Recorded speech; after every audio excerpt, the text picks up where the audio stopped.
दोस्तों नमस्कार। आशा है कि आप अच्छे होंगे, आपका दिन खुशी से बीते। इसी के साथ हम इस वीडियो को शुरू करते हैं। आज सबसे पहले आपको धुलंडी की बहुत बहुत शुभकामनाएं। आप रंग खेलें लेकिन रंग नुकसान ना करे किसी को, और किसी के विरोध पर रंग ना लगाएं। होली त्यौहार है आपसी मिलन का, आपसी सहयोग का। अगर कोई व्यक्ति बीमार है या किसी को कोई प्रॉब्लम है रंगों से, तो उस पर रंग ना डालें, क्योंकि इससे रंग में भंग विघन पड़ता है और होली की जो मूल भावना है उसका भी ह्रास होता है। तो दोस्तों आज हम चर्चा करेंगे कि जो पाकिस्तान जो इंडियंस मूर्ख चैनल है, जैसे बीबीसी है। बीबीसी का जो आइडियल है वो मोहम्मद साहब है, जो कि एक लुटेरा पैगंबर था। और क्या फ़र्क होता है इन जो भारतीय चैनल हैं जो बलूचिस्तान लिबरेशन आर्मी को टेररिस्ट बोल रहे हैं। तो मैंने एक किताब लिखी है, व्हाट इज़ द टेररिज्म। मैं वो किताब आपको दिखाता हूँ, और क्या टेररिज्म की परिभाषा है वो भी मैं आपको बताता हूँ। इसका हिंदी में भी अनुवाद कर दूंगा अगर आप चाहेंगे। पहले वो किताब मैं ढूंढ लूँ, यहाँ है या उधर से लानी पड़ेगी। ये देखिए, black dots of terrorism by Vijay Kumar Pal. और इस किताब में क्या है, टेररिज्म क्या है, अंग्रेजी में पढ़ के सुना देता हूँ। Terrorism is such type violence in which crime of ethnic cleansing of any religion followers। आतंकवाद वो है जिसमें किसी भी विचारधारा या रिलीजन के फॉलोवर का कत्लेआम इसलिए किया जाता है कि वो उस विचारधारा को नहीं मानते। जैसे कि जो इस्लाम को नहीं मानते उनका कत्लेआम लाजमी है, ये इनकी कुरान कहती है। For spreading the religion of the terrorist, आतंकवाद का मजहब फैलाने के लिए। और आतंकवाद का मजहब कौन है, वो है इस्लाम। लोग कहते हैं आतंकवाद का कोई धर्म नहीं होता।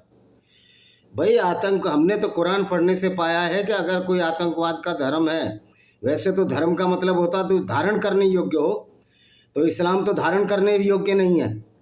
क्योंकि अगर इस्लाम में आप उसको धारण करोगे तो मुसलमान कहलाओगे, और मुसलमान कहलाने से आप आतंकवादी बनोगे, औरतों को लूटोगे, दूसरे के माल असबाब को लूटोगे, और उसको माल गनीमत के नाम पर जो लूट का माल है वो अल्लाह की तरफ से जिसको माल गनीमत कहते हैं उसको आपस में बांट लोगे, जो कि पैगंबर मोहम्मद साहब भी करते थे।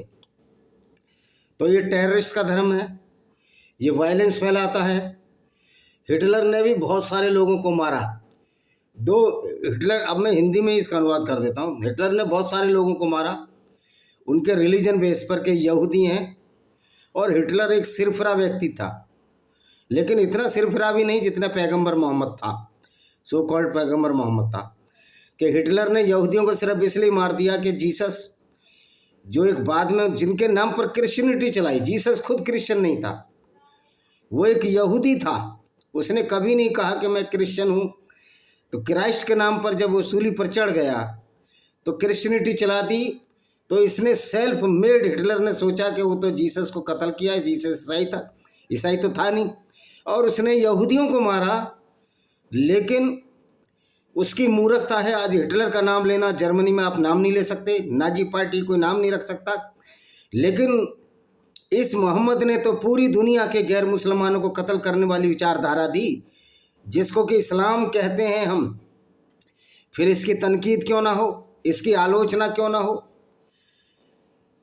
तो हिटलर ने ज्यूज को मारा, और कम्युनिस्ट कंट्री में, और जो कम्युनिस्ट कंट्रीज़ हैं, अब ये पूरा इसमें फ़लसफ़ा है। कम्युनिस्ट कंट्री सिर्फ इसलिए कत्ल कर देते हैं, लेनिन ने या स्टालिन ने लोगों को सिर्फ इसलिए कत्ल किया कि वो कम्युनिज्म को नहीं मानते थे, कम्युनिस्ट विचारधारा को नहीं मानते थे। क्योंकि कम्युनिज्म एक डेड आइडियोलॉजी है। कम्युनिज्म भी एक तरह का आतंकवाद है कि इसमें सबको बराबरी का हक, अगर कोई पढ़ता ज़्यादा है तो उसको बड़ी नौकरी मिलेगी, कम पढ़ता है या एग्ज़ाम पास नहीं कर पाता तो छोटी नौकरी मिलेगी। ये तो सर्वाइवल ऑफ फिटेस्ट है, डार्विन की उत्तरजीविता है। जो जितना ज़्यादा संघर्ष में आगे निकल जाएगा वो ज़्यादा सफल होगा, ये तो प्रकृति का सिद्धांत है। जिस तरह आप देखते हो कि फूड चेन में भी शेर सबसे ऊपर है, क्योंकि सफलतन शिकारी है। हम जंगल राज की बात नहीं कर रहे, लेकिन कम्युनिस्ट ने भी एक ऐसा जंगल राज पैदा किया जब कम्युनिज्म पूरी दुनिया में छा गया। जो गैर कम्युनिस्ट थे उनको कत्ल कर दिया जाना पड़ा।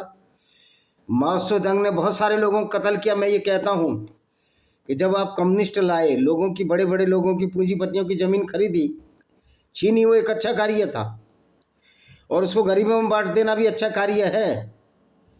लेकिन सिर्फ इस आधार पर कि जिसकी ज़मीन उसने अपनी मेहनत से 3 पीढ़ियों में ली, उसको छीनना किस तरह का अच्छा कार्य है।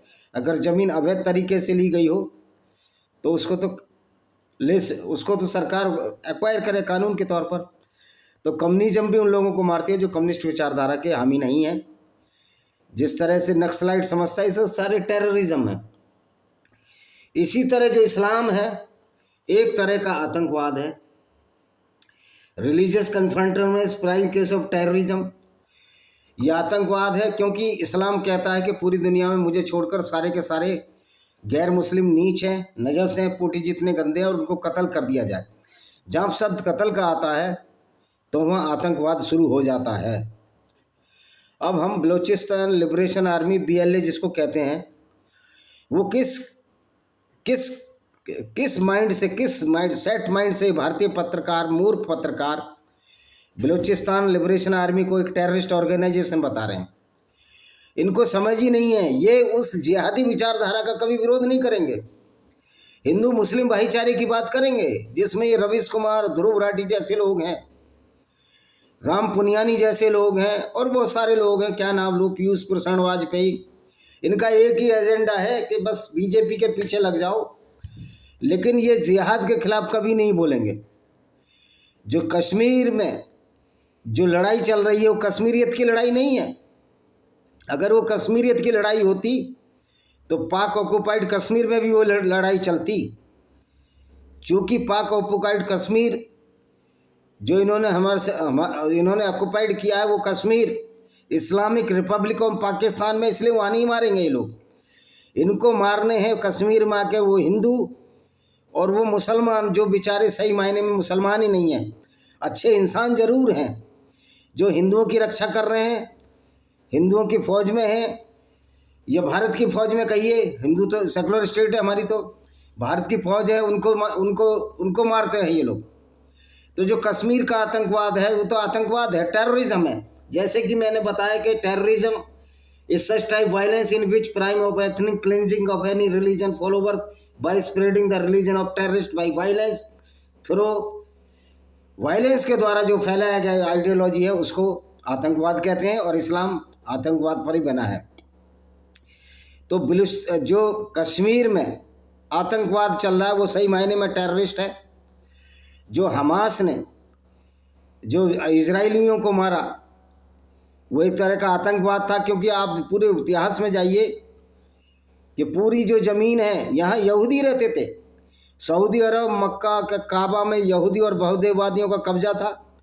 ये जब इस्लाम मोहम्मद ने चलाया सारा, इन्होंने यहूदियों को खदेड़ दिया, और बेचारे यहूदी मिस्र गए, मिस्र से बाद में फ़िलिस्तीन आए, फ़िलिस्तीन से इधर उधर पूरी दुनिया में भटकते रहे सिर्फ इस्लाम की वजह से। तो यहूदियों के खिलाफ जो इस्लाम करता है वो एक आतंकवाद है। लेकिन यहूदी अगर बदला लेते हैं, रिटेलिएशन लेते हैं, क्योंकि उनकी लैंड है, ये फ़िलिस्तीनों की कोई ज़मीन ही नहीं है, तो ये आतंकवाद नहीं कहा जाएगा। ये अपनी अस्मिता की रक्षा, अपनी स्वतंत्रता की रक्षा, अपनी कौम की रक्षा के लिए चलाया गया एक आंदोलन कहा जाएगा, जो ज़रूरी भी है सामाजिक सुधार के लिए। नहीं तो इस्लामी गुंडागर्दी पूरी दुनिया में हावी हो जाएगी। इसी तरह भारत में अगर इस्लाम का विरोध हुआ तो ये एक समाज की रक्षा करने, अपनी वैल्यू की रक्षा करने के लिए था। गो कि इस्लामिक एक गुंडागर्दी है गैर मुस्लिमों के खिलाफ। इस्लाम ने जहाँ जहाँ भी गया अल्लाह के नाम पर दूसरे लोगों की ज़मीनें काबिज की, ज़मीनें छीनी, भारत में मंदिरों को छीना। और मैं उन मूर्ख लोगों से पूछना चाहता हूँ कि आप किस मुंह से हिंदू मुस्लिम भाईचारे की बात करते हो? कुरान में साफ साफ लिखा है कि गैर मुस्लिमों को कत्ल करना है, उनको रहने ही नहीं देना, अगर वो इस्लाम में आ जाएं तब उनको छोड़ना है। और ये जो रमज़ान है तो बड़ा ख़तरनाक महीना है, क्योंकि इसी रमज़ान के मंथ में, इसी रमज़ान के महीने में जंग बदर हुई थी, जिसमें यहूदियों का सरेआम कत्लेआम किया। जब ये लोग रमज़ान के महीने में दूसरों को कत्ल करते हैं, उसी की खुशी में ये रोज़े रखते हैं और ईद मनाते हैं, और कोई इनका कारण नहीं है। ये मुसलमानों की पहली विजय थी जंग बदर, जो मोहम्मद ने मदीना से, मक्का से हिजरत करने बाद मदीना में अबू सुफियान के काफिले को लूटने के 3 बार कोशिश की। इससे मक्का वाले रुष्ट हो गए, जो यहूदी थे और बहुदेववादी थे, और मोहम्मद से लड़ने आ गए। तो ये तो टेररिज्म है। हालांकि उस युद्ध में 313 मुसलमान थे, वो जीत गए, तीरों की वजह से जीत गए, तीरों की बौछार से जीत गए। तो इस खुशी में ये रोजे और रमजान रखते हैं और ईद मनाते हैं, यानी लोगों को कत्ल कर। यहीं से इनका मन नहीं रुका। उसके बाद अल्लाह के नाम पर बकरों को कत्ल करते हैं, निर्ही और निर्दोष ऊँटों को कत्ल करते हैं, गायों को कत्ल करते हैं, भैंसों को कत्ल करते हैं। और इनका अल्लाह इन जानवरों के खून देकर खुश होता है। कि कुरान में एक आयत भी है कि यद्यपि मेरा पशुओं का मांस और खून जो तुम बहाते हो मेरे पास नहीं पहुंचता, पर तुम्हारी भावना तो पहुंचती है। यानी कि अल्लाह उस भावना से खुश है जिसमें खून बहाया जा रहा है। तो अब आपने देखा कि इस्लाम की जितनी भी लड़ाई है, जिहाद है, वो एक आतंकवाद है, क्योंकि वे दूसरे धर्म वालों को मारने और कत्ल करने के लिए पैदा हुआ है, दूसरों को परेशान करने के पैदा हुआ है। कुरान की आयतों के हिसाब से उनके लिए जिहाद अच्छा है, लेकिन जिहाद एक प्योर आतंकवाद है, जिसको जिहाद असगर के नाम से बोलते हैं, जिहाद छोटा जिहाद। एक बड़ा जिहाद होता है। अब आप पूछोगे कि दूसरा जिहाद कौन सा, वो जिहाद अकबर है, यानी कि बड़ा जिहाद जिसमें अपनी आत्मा की शुद्धि के लिए झूठ ना बोले, चोरी ना करें, उसके लिए जिहाद करते हैं कि आत्मा की शुद्धि हो।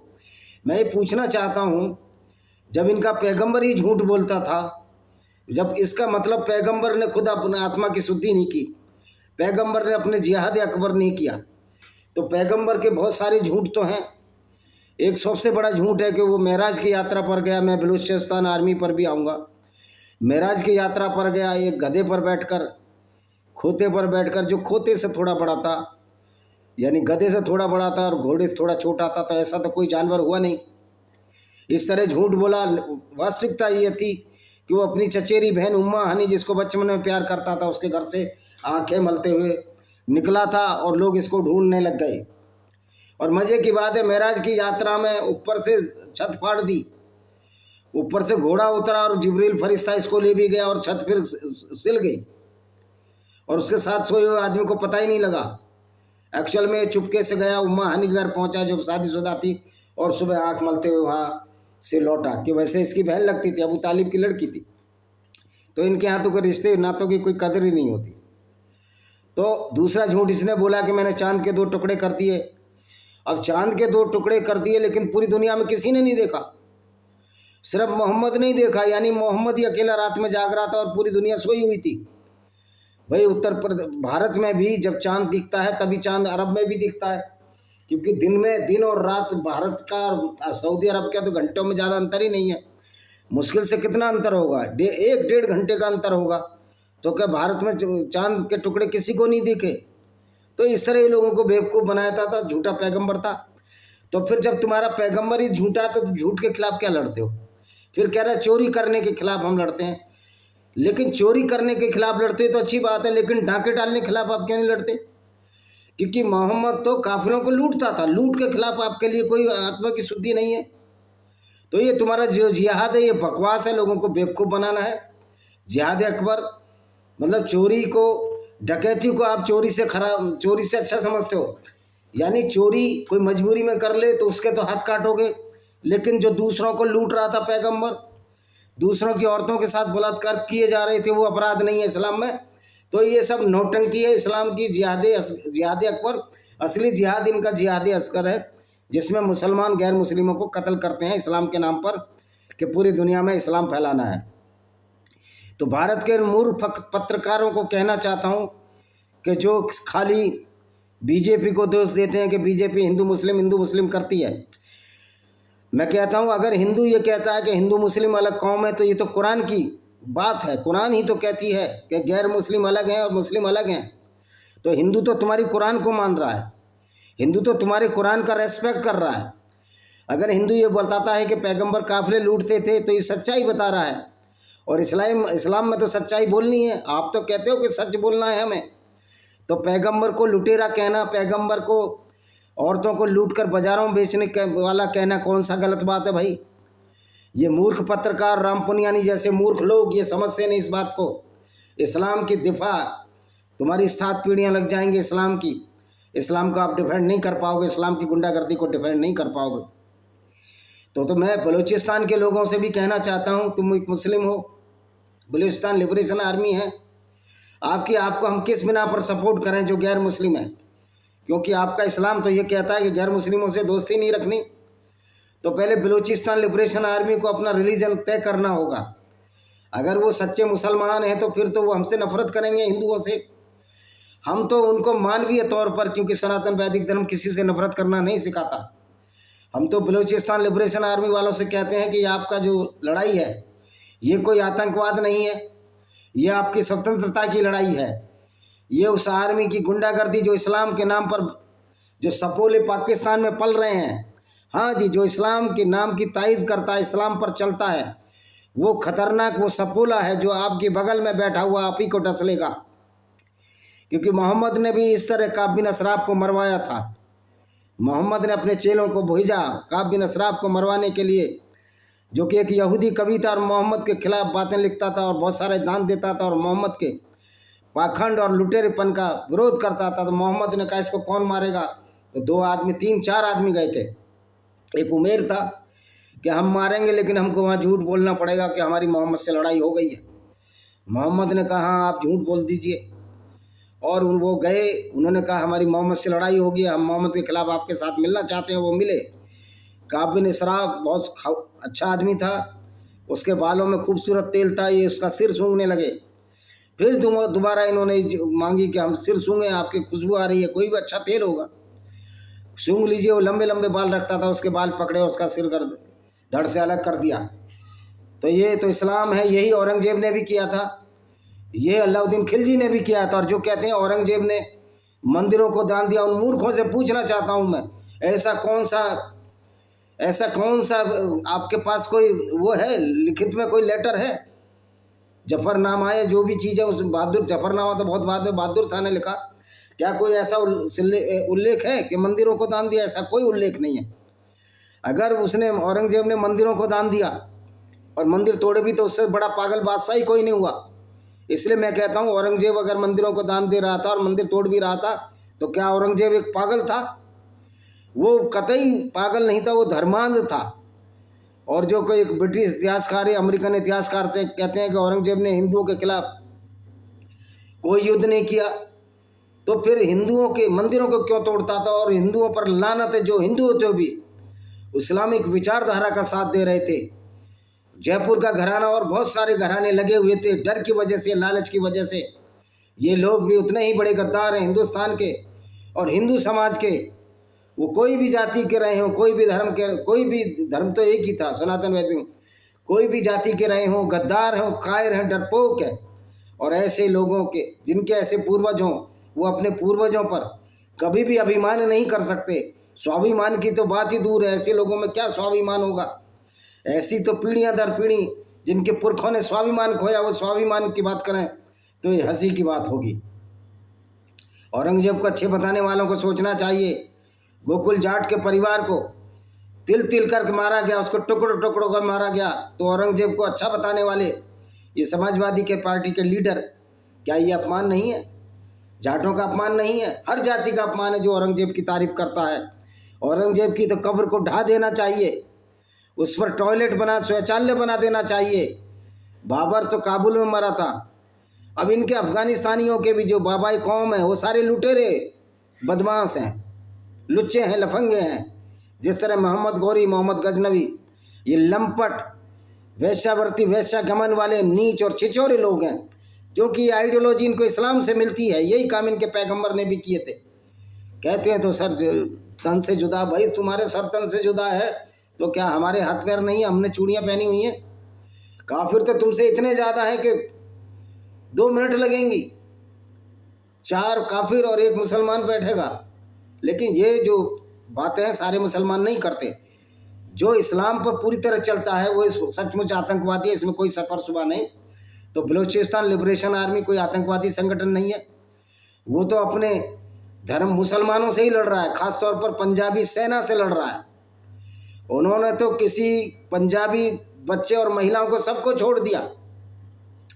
बलूचिस्तान आर्मी वाले तो पैगंबर मोहम्मद से बहुत अच्छे हैं। अब ये बलूचिस्तान आर्मी वालों को सोचना है कि आपको अपना वो लुटेरे पैगंबर को अपना आदर्श मानना है, या अपने आदर्श बदलने हैं, या आपको अपने पुरखों की तरफ जाना है, जो आपके मूल रूप से जिनका आइडियोलॉजी थी, जो सनातन वैदिक धर्म था, उसमें जाना है।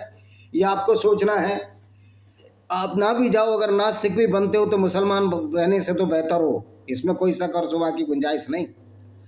तो बलूचिस्तान लिबरेशन आर्मी, बलूचिस्तान तो कोई पार्टी नहीं था पाकिस्तान का, ये तो अलग अलग स्टेटें थी। बुगती थे अलग से, बेला स्टेट थी जो कराची के पास थी, इस तरह कमिश्नरेट ऑफ बलूचिस्तान थी जिसमें शायद क्वेटा वीटा आते हैं, जो आज राजधानी भी है। तो ये अंग्रेज़ों ने अलग से इसको डिक्लेयर किया था, जिस तरह नेपाल था। और कमिश्नरेट ऑफ बलूचिस्तान वो तो भारत से, यहाँ वाइसराय नहीं, वाइसराय के अंडर नहीं थी, वो तो डायरेक्ट ब्रिटिश गवर्नमेंट के अंडर आता था, जैसे नेपाल था। इसलिए नेपाल वाले बोलते हैं हम तो कभी स्वतंत्र रहे, हम तो इंडिया के किसी मुगल के गुलाम नहीं रहे। ये बिल्कुल सच्चाई है, नेपाल गुलाम रहा ही नहीं। नेपाल भी सेमी कंट्रोल में रहा ब्रिटिशर्स के, और ब्रिटिशरों की नाक में दम नेपालियों ने किया। तो बलूचिस्तान तो कभी पार्टी नहीं था पाकिस्तान का। तो बलूचिस्तान भी उसी इस्लाम की नीति का अंग है कि जो गैर मुस्लिम है, ये बलूचियों को भी गैर मुस्लिम ही समझते हैं, उसको मिला लिया और पाकिस्तान ने उसको एनेक्स कर लिया, जिस तरह पाक ऑक्युपाइड कश्मीर है। तो ये इस्लाम की ट्रेजिडी है, इस्लाम की ये शिक्षा है। मैं तो इसको ट्रेजिडी कहूँगा। इस्लाम दुनिया की सबसे बड़ी ट्रेजिडी है, और मोहम्मद साहब इस दुनिया के सबसे बड़े ट्रेजिडी मैन हैं। जो हिटलर को गाली देते हैं उनको 100 बार सोचना चाहिए कि हिटलर मोहम्मद से तो बहुत अच्छा था, लेकिन यहूदियों के लिए तो वो भी खराब ही था, क्योंकि 50 लाख यहूदियों को मरवाने वाला अच्छा नहीं हो सकता। तो उस विचारधारा को चलाने वाला, जिसकी वजह से करोड़ों हिंदू औरतों के साथ बलात्कार हुए, यहूदी औरतों के साथ बलात्कार हुए, ईसाई औरतों के साथ बलात्कार हुए, वो पैगंबर मोहम्मद कैसे अच्छा हो सकता है, ये सोचने की बात है। और जो पैगंबर मोहम्मद को अच्छा व्यक्ति समझते हैं, आप समझ सकते हो कि उनकी मानसिकता किस तरह जहरीली है, किस तरह वो सर्पीले जहरीले नाग हैं, जो आपको मोहम्मद की विचारधारा पर चलकर कभी भी कत्ल कर सकते हैं, कभी भी मार सकते हैं। वो कि उनके पास अब वो पावर नहीं है, अब वो उनकी औकात नहीं है। वैसे तो बड़बोले बहुत आ जाते हैं टेलीविज़न पर, कोई 10 मिनट में हिंदुओं को कत्ल करने की बात कहता है, लेकिन अब वो तुम्हारी औकात नहीं, अल्लाह की औकात नहीं। अगर तुम्हारा पैगंबर जो काफिले लूटा करता था उठकर आ जाए, उसकी औकात नहीं कि पूरी दुनिया के गैर मुस्लिमों को आप ख़त्म कर दो। ये आपके कुरान की आयतें ही आपको साबित करती हैं कि हर मुसलमान जो कुरान पर चलता है और उसके हिसाब से अनुसरण करता है वो आतंकवादी है। तो ये कहना कि जो सच्चा मुसलमान है वो आतंकवादी नहीं होता, बिल्कुल झूठ बात है। सच्चाई तो ये है कि जो अच्छा इंसान है, जो हिंदुओं से भाईचारा चाहने वाला मुसलमान है, वो नाम का मुसलमान है, वो मुसलमान है ही नहीं। वो तो इंसानियत की बात करता है, वो तो हिंदुओं को दोस्ती करता है, ईसाइयों से भी दोस्ती करता है, किसी को कुफ्फार या कफ्फार नहीं कहता। वो तो वास्तव में मुसलमान ही नहीं है, वो तो अच्छा इंसान है। यहाँ हमें इस चीज़ को समझना होगा कि सिर्फ नाम रखने से कोई मुसलमान नहीं हो जाता। वो अब अकर्रम कुर्रम एक अफगान पठान है जो कि बुगरासी में रहते हैं। कल वो होली मुबारकबाद दे रहे थे, कोई रविंदर शर्मा के साथ कह रहे थे देखो हम होली की शुभकामनाएं देते हैं। तो कुर्रम अकर्रम साहब, आप तो अच्छे आदमी हैं, आप तो सही मायने मुसलमान ही नहीं है, आपका तो नाम ही मुसलमानी है, क्योंकि इस्लाम इस बात की इजाज़त नहीं देता कि किसी को होली की शुभकामनाएं की दी जाए। इसलिए जो आइडियोलॉजी हमको मारने और कत्ल करने की बात करती है, तो हम भी रमज़ान की मुबारकबाद आपको नहीं देंगे, ना ईद की मुबारकबाद देंगे। भाड़ में जाए किसी की ईद, भाड़ में जाए रमज़ान।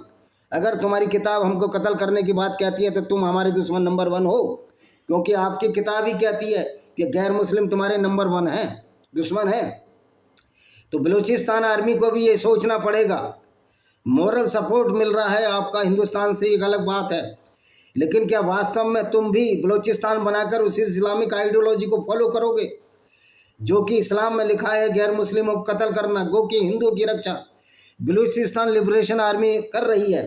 लेकिन बलूचिस्तान लिबरेशन आर्मी के लोगों को सोचना पड़ेगा, क्या इस व्यक्ति को आप अपना पैगंबर मानोगे जो लुटेरा है, जिसकी वजह से मुसलमान बदनाम हो रहा है। मुझे लगता है कि आप इस बात को अच्छी तरह से समझोगे और सोचोगे कि हम ऐसी आइडियोलॉजी में चले गए जिस आइडियोलॉजी की वजह से हमको सपोर्ट नहीं मिलता बाहर से, क्योंकि बलूचिस्तान लिबरेशन आर्मी के लोग भी तो मुसलमान हैं। उनकी भी तो कुरान यही कहती है गैर मुस्लिमों को कत्ल करना है, उनकी औरतों को लूट कर बाज़ारों में बेच देना है, सेक्स स्लेवरी करनी है। तो BLA, मैं ये कहता हूँ, टेररिस्ट ऑर्गेनाइजेशन नहीं है। BLA is not the terrorist organisation because the BLA is fighting against the Islamic fundamentalism, Islamic goonism, which is purely inhibits in the Pakistan army and the most of the Pakistani people. Only few peoples of the Pakistan who are the Muslims are not the true Muslims, because they are respecting the views or respecting the emotion of the Hindus, Christian and Jews and other non-Muslims. So the only Muslim who does according to the Quran, he is a true Muslim. And if he is a true Muslim, then he is a certainly certified terrorist. अगर वो कुरान पर चलता है और गैर मुस्लिमों की इज्जत नहीं करता तो सच्चा मुसलमान है, और सच्चा मुसलमान होने के नाते वो सच्चा आतंकवादी भी है, क्योंकि कुरान उसको आतंकवाद की शिक्षा देती है। अगर कुरान सबसे बड़ी क्रिमिनोलॉजी की बुक है और इस बुक को स्टार्ट करने वाले सो कॉल्ड प्रॉफिट मोहम्मद साहब थे, रसूलुल्लाह थे, जिन्होंने झूठा अल्लाह बनाया, गैब्रियल फरिश्ते को, यहूदियों की धर्म पुस्तक उसका जिब्रील बनाया, गैब्रियल का, और यहाँ पर ऐसी ऐसी आयतें लाया जो कि शैतानी आयतें हैं। तो जितने भी कुरान में आयतें हैं जो गैर मुस्लिमों के खिलाफ है, उनको शैतानी आयत कह जाना उचित होगा। और फिर कुरान को शरीफ कहना तो बड़े हास्यास्पद सी बात है। क्या ये कुरान एक शरीफ किताब है जो दूसरों को कत्ल करने की बात कहते हैं? इससे तो बड़ी बदमाशी हो ही नहीं सकती। इंसान को इंसान कत्ल करने वाली आयतें, जो शैतानी फरिश्ता, वो फरिश्ता भी नहीं, वो शैतानी राक्षस जो जिब्रील भेजा करता था, उसको मानने वाले लोग दूसरों को कत्ल करने की बात इसीलिए करते हैं कि कुरान में वो शैतानी राक्षस जिब्रील ऐसी आयतें लाया था। तो सारी आयतें जो गैर मुस्लिमों को कत्ल करने वाली बात करती हैं, ये सब शैतानी आयत हैं। सलमान रिश्दी ने जो कहा सैटानिक वर्षित, जो मोहम्मद ने लात, मन्नात और उज्जा 3 देवियों की पूजा के लिए बोला, वो शैतानी आयत नहीं है, बल्कि पूरी दुनिया के गैर मुस्लिमों को कत्ल करने वाली आयतें शैतानी आयत हैं, और उस पर अमल करने वाले लोग राक्षस हैं। इसी के साथ मैं इस वीडियो को पूर्ण विराम देता हूँ। वंदे मातरम, जय हिंद। और फिर कहता हूँ कि बलूचिस्तान लिबरेशन आर्मी कोई टेररिस्ट ऑर्गेनाइजेशन नहीं है। वो अपनी आज़ादी के लिए लड़ाई लड़ रहे हैं, ये उनका हक है, लेकिन इस्लाम का तो यह हक है कि गैर मुस्लिमों की ज़मीन छीनो, उनकी औरतें छीनो, माल असबाब छीनो, जो मोहम्मद साहब करते थे, और 20% हिस्सा रसूल वाला अल्लाह का था। वंदे मातरम, जय हिंद। होली की पुण्य शुभकामनाओं के साथ आपका विजय कुमार। ये किताबें पढ़िए, black dots of terrorism by Vijay Kumar Pal, lost paradise Kashmir by Vijay Kumar Pal, discriminated Hindu by Vijay Kumar Pal, invaders and hidden facts by Vijay Kumar Pal, paranoia of cults by Vijay Kumar Pal, venomous fangs of the cobra by Vijay Kumar Pal, blunder of blasphemy by Vijay Kumar Pal, एक ये है मेरी, क्या नाम है, panorama of Indian democracy in Indian contest bye Vijay Kumar Pal. और ये पढ़िए ये नई lament of Sinjar, tears of Yazidi women by Vijay Kumar Pal, जिसमें किस तरह अबू बकर अब्दादी ने यजीदी औरतों के साथ कुरान की आयतें पढ़ कर बलात्कार किया। कि कुरान यही सिखाता है, गैर मुस्लिमों के साथ बलात्कार, उनके माल असबाब को लूटना, उनकी धर्म पुस्तकों को जलाना, उनके मंदिरों को जलाना, उनकी गिरजियों को जलाना, और उनकी औरतों को लूट कर बाज़ारों में बेचना, जो कि मोहम्मद साहब भी किया करते थे। तो लेट्स यू होली की बहुत बहुत शुभकामनाएं, best wishes of the Holi. Holi मनाइए। वंदे मातरम, जय हिंद। आपका दिन शुभ।